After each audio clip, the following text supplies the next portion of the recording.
This one's an exciting one with a partner of ours called dataprovider.com. Data Provider is located in the Netherlands, and we're lucky enough today to have one of the co-founders, Christian Brandbergen, from their group. So thank you, Hi, Christian, Ed. for joining us today. Hello to you. No problem. Hello to you too. Well, good. I'm going to show a couple introductory slides just for about 1 minute here, and then we'll get into the more interesting part of the presentation, which is publicity around our new Markmonitor Portfolio Insights solution. So with that, I just want to highlight that it's a new comprehensive data monitoring tool, subscription, data set, infographic, call it what you will. It's multi-purpose in nature. And so Christian's kind enough to join us today, and we'll walk through some of those highlights. And hopefully there's something for each constituency. Obviously, domain management touches a lot of different groups within the enterprise. It can be IP legal, it can be information technology, it can be network security, it can be compliance or governance. And so what we'd like you to leave this webinar today is the fact that there's some insights available to each of your groups within that enterprise that may have some new data or a new way to analyze that data. And so without further ado, we'll just go to introduce Christian. Like I said, Data Provider has been a partner of ours since 2018. Christian's one of the co-founders, but Data Provider goes back to 2008. So they've been around now 16 years. I don't know when the exact birthday is, Christian, but the birthday is hopefully, if it's past, happy birthday. If it's ahead, happy birthday. Thank you very well. But 16 years is impressive. Like I said, we've turbocharged this partner relationship this year in 2024 with their help, right? They're wizards in the area of data collection and data synthesis. And so we've launched this Markmonitor Portfolio Insights offering this year. And we already have multiple client subscriptions. So thank you to those early client subscribers. We hope there's many more of you ahead. And we hope today is a compelling reason for you to ask for a demonstration or ask to learn more about this solution. But Christian, maybe a little bit about your background, if you don't mind, from you. Sure. About me personally or about Data Provider? As you prefer. So I think it's best, of course, to talk about Data Provider for a while. We are a search engine and we've been around for, like you just said, like for almost 16 years. This is the 15th year, by the way, Ed. And we index the internet and we make a very structured summary out of it. And that's also part of the things that we're going to show, of course, in a minute. Data Provider is based in the Netherlands, in a city called Groningen, which is up north of the Netherlands. And we are with 45 people. I think those are the most important things to know. Excellent. Well, let's cut to the chase. What Christian is going to walk you through is a couple different neat things here. And so I just want to give a visual representation to set the agenda.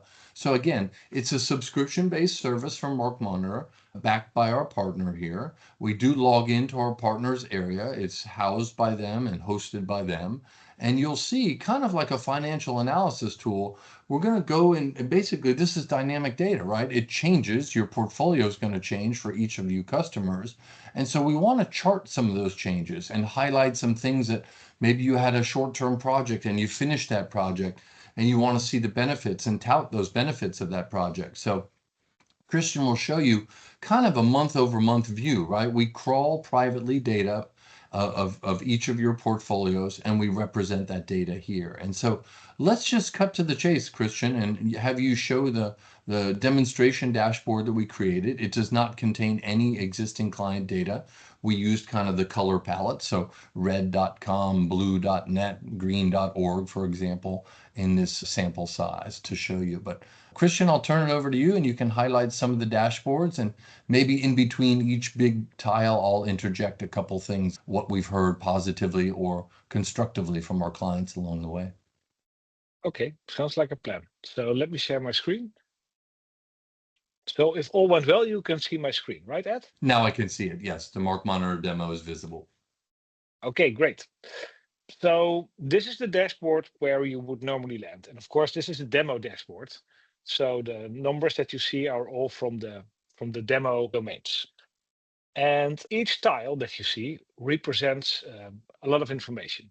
So and what you can do is you can actually zoom in the tile. And that is what we're going to start with right away. And we're going to start with an easy tile, which is the top level domain style. So if you click on the plus, you're basically zooming in into that specific tile to see all the details. Now, this gives you a nice breakdown of all the different TLDs that are in your zone.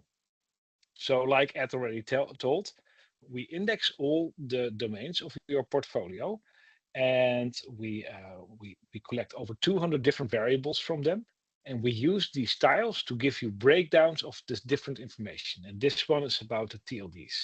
So you can see that in this demo account, there were like slightly over 1,000 legacy GTLDs, and 1,500 of them were CCTLDs. So it gives you the breakdowns of your portfolio. Also showing like if you have domains that are using IDNs in the domain name, you can also see them here. This is the easiest dashboard to start with. Ed, is there something that you want to add about this section? Yeah, I find fear is a bloated portfolio. And so this is a great way to do just that. It's conduct a census about your inventory and start to see, do we have a policy that says we don't need .pro domains or .biz domains or, a certain country code where you're no longer doing business, for example. Now, defensively, there's all sorts of good reasons to protect those brands depending on the type of domain strings involved. But exactly what Christian said is this is a launching point to start to see what your inventory looks like, the composite kind of form, whether it's GTLD or country code top level domain, and then say if and when you feel some budgetary pressure or you need to examine which brands have been sunsetted in your trademark portfolio, maybe this is a nice way to kind of segue into that. And so again, starting with basic data and then using that data to do short or medium term projects that can make your portfolio healthier over time. Yeah. And all the domains that are in here, we crawl them, of course. And we started out with this little top level domain tile. But when a crawler actually goes to those domains, then something is going to happen. And that is what you see in the response tile. So there are 4 different possibilities. So one of them is like a domain is a host not found, meaning there is a domain name, but there is no IP address configured. There's no A record. So nothing really happens. There's just nothing there. It's a host not found. It's available, meaning like there's not only a domain name, but there's also a website connected to it. Or it can also be parking or a placeholder, but there is something there. And it can be an access denied. That's the third one that we have. An access denied is when you have a website that is still in development and you have like a robot.txt which says like disallow so that we don't index it. It can also be that it's password protected. Like if you have an intranet or a website where people have to enter a password to get into the website, that is what an access denied is. And the fourth one is the redirect, meaning like if you go to blue.com, which redirects to yellow.com, which is a totally different domain, of course, that is what we consider a redirect. Now we can also zoom in into the tile, and then again you have your host not found, availables, and access denied. But this is very important to know of your zone, of course, what is happening in there.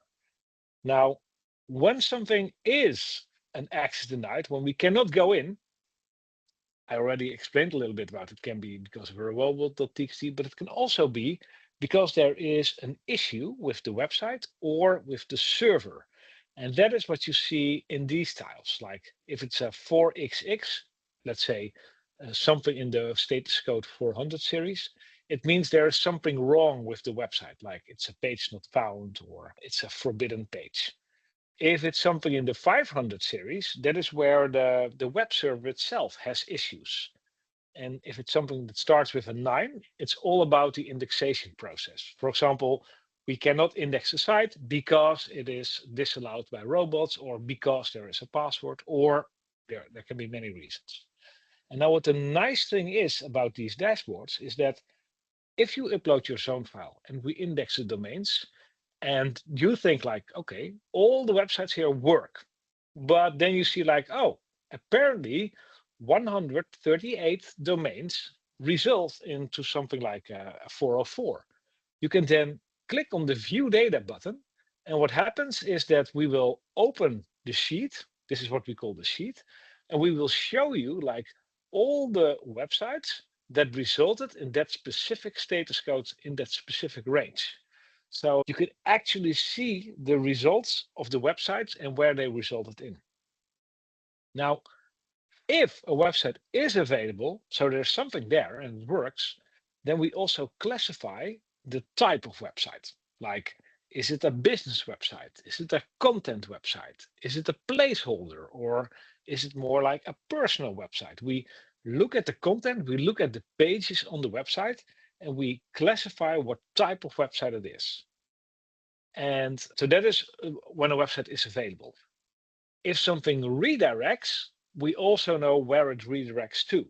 Like many of the domains in this demo portfolio redirect to dan.com, which is parking, right, Ed? Do you think Yeah, so? brokerage and parking for sites, assets for sale. Exactly. So probably these domains redirect there because they are for sale, for example. So you can actually see where they redirect to.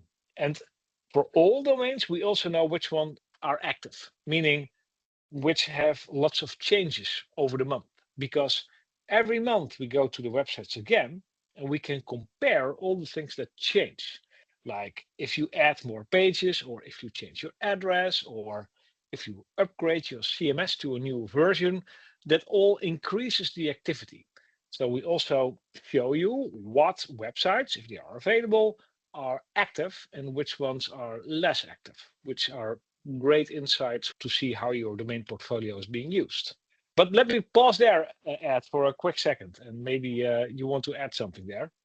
Yeah, just two quick corollaries. So on the left side, as Christian showed you, what we've heard from our customers is sometimes it's intentional, right? These errors on the server or website, or to block sensitive information or whatever it may be. But sometimes they're just configuration things that need some quick attention from someone on the team. So again, finding that data, looking at the details of that data easily, and remembering which filter got you to that data, that's something that's proven very helpful based on our audience so far, that they can easily find, easily remedy whatever they've needed.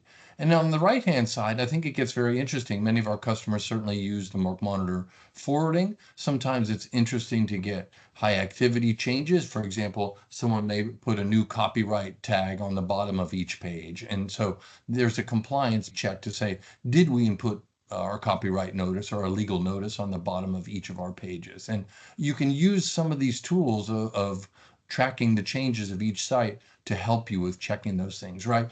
Of course, you could do this manually. Who wants to do that, and who has the time and the priority to do that? So we're big believers in letting data provider crawlers do this stuff and do it month over month, so you can check things for compliance continued over time.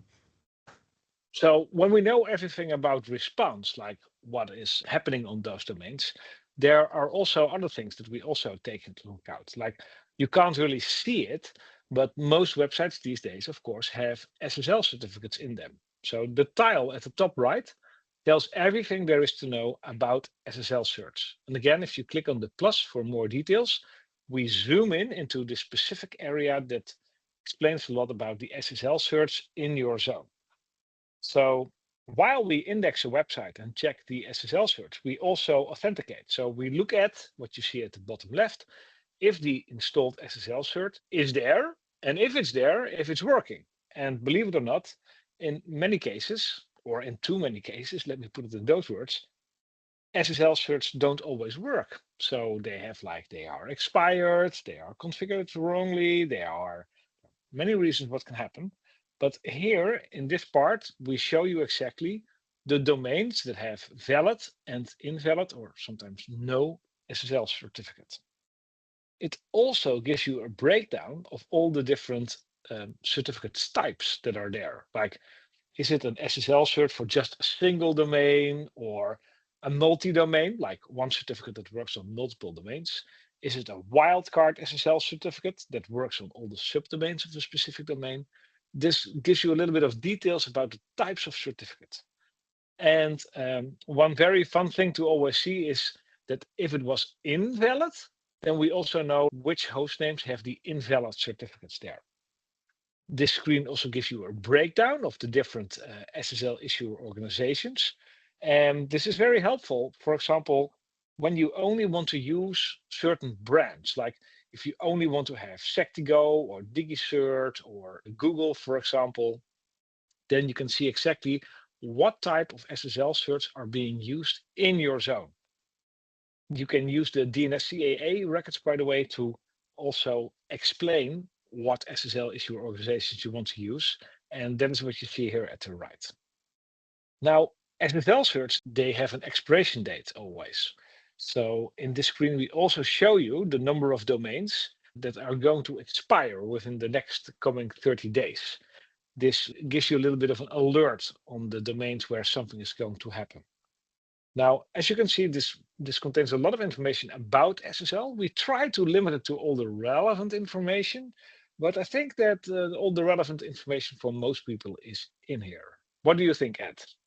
Yeah, it's come up, for example, you brought up a great highlight in the issuer organization tile toward the middle. Some companies have a policy of prohibition on a certain brand of client, whatever their certificate authority rules are. Obviously, we respect that. We don't set those, but it's nice to know very quickly at the tip of a finger, they can see an inventory of issuer certificates that may not fall in line with their policy. And they can go identify the underlying domains associated with those. And again, remedy, correct, change their opinion, change their policy, whatever the outcome is, they can use this type of data to move and pivot on that. And that's what we want, right?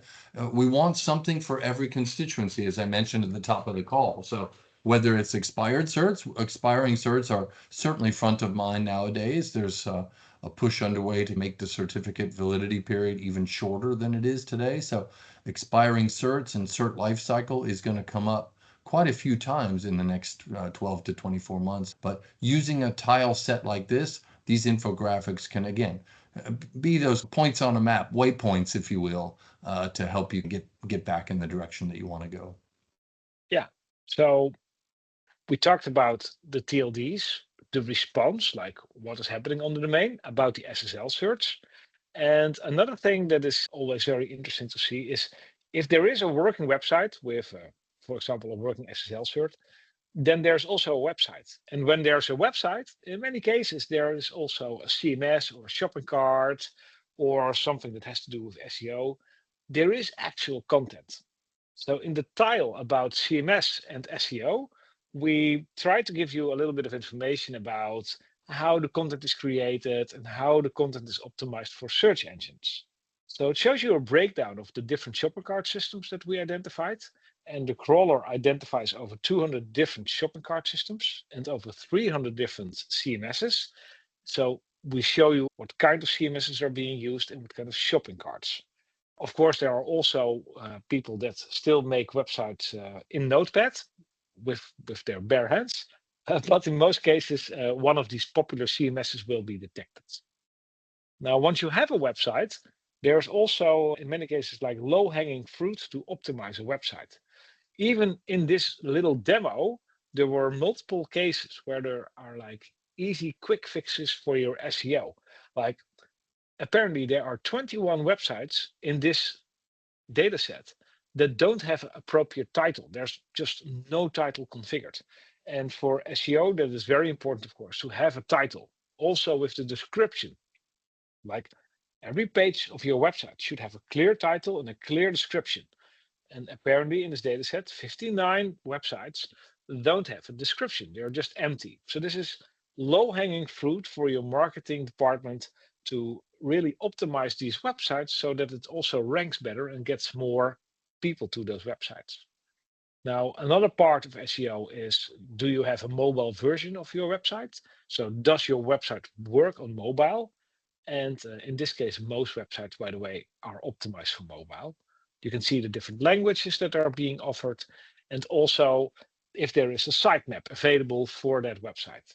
And now for most websites, like 97 have an actual working website, like a real working website, not a placeholder, not parking, real website. And 494 of them also have a sitemap. This makes it more easy for the Google bot, for example, to index a website. So in brief, if there's a website using a CMS or shopping cart, here you get the breakdowns of how they are created. And here you can also see what is the low-hanging fruit to optimize the website. Yeah, and this is a Right, great Ed? tie-in, like you said, to the marketing groups of the digital operations teams. They might think that they have everything configured maximally, And this is a quick and easy way. And have no fear that if any of these terms are unfamiliar to you, Data Provider has built a data dictionary on the left-hand navigation menu. Maybe Christian will hover over it, but for anything that's an acronym or something that you're not familiar with, there's a wonderful data dictionary that can reference, just like an almanac, any term used in this system. And so there's a lot of detailed information that we won't show you in this short webinar today, but rest assured that we want to supply those subscribing customers with all the support materials to make this work in an optimized way. So Yeah, Christian, we're coming up on time. I think maybe we show one or two more tiles. Sometimes there's a security audience that might be interesting, and yeah, maybe even we'll highlight a few of those and then save some time for some audience questions. absolutely. Let's do the security tile, which is always very interesting. The security tile highlights a few things that are important for security. And like I said before, in the backend, we have over 200 different fields that you can access through what we call the private crawl, which you also have access to through this account. For example, on all the websites, we do database or port scanning. And if you have websites in your zone that have database ports that are open to the public, they will also be listed in here.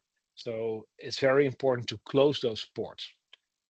If you have, for example, cookie compliance software, which many websites these days have, because we ask for usernames, for passwords, for phone numbers. We store a lot of stuff in cookies. These days, you have to have something like a cookie compliance framework. We also check if these are there. And now where it becomes very interesting, I always find this very interesting, is like when you have things with PII, like I just said, like usernames, password, email addresses, things like that.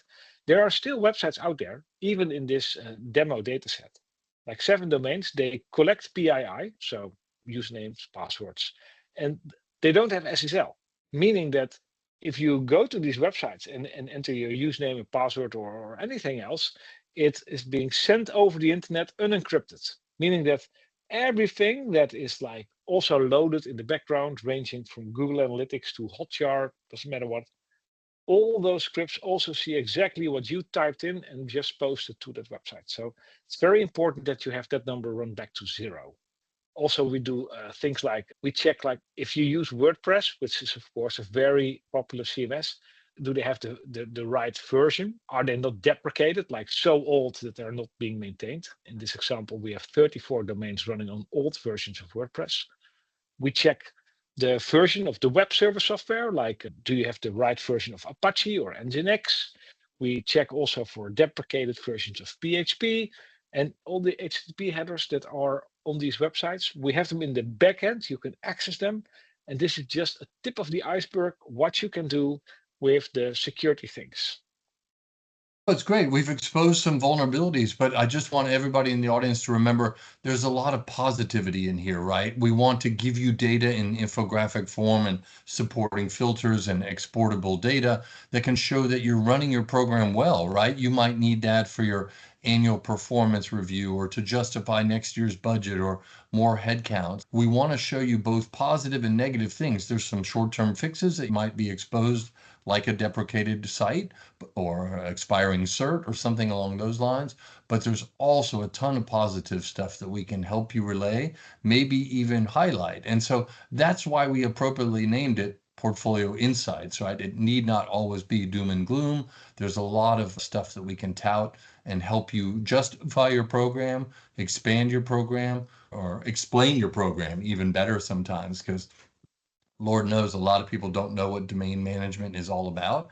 And so these different tiles are visually delightful, but also there's real meat behind it in terms of the data. And you don't have to remember the filters. All of these are kind of pre-baked and easily to export. So I'm glad, Christian, you took the time to show off a couple of those tiles today. If any of our customers like what they saw today and would like to see a demo, we're happy to do that for you. Just please get in touch with your account manager.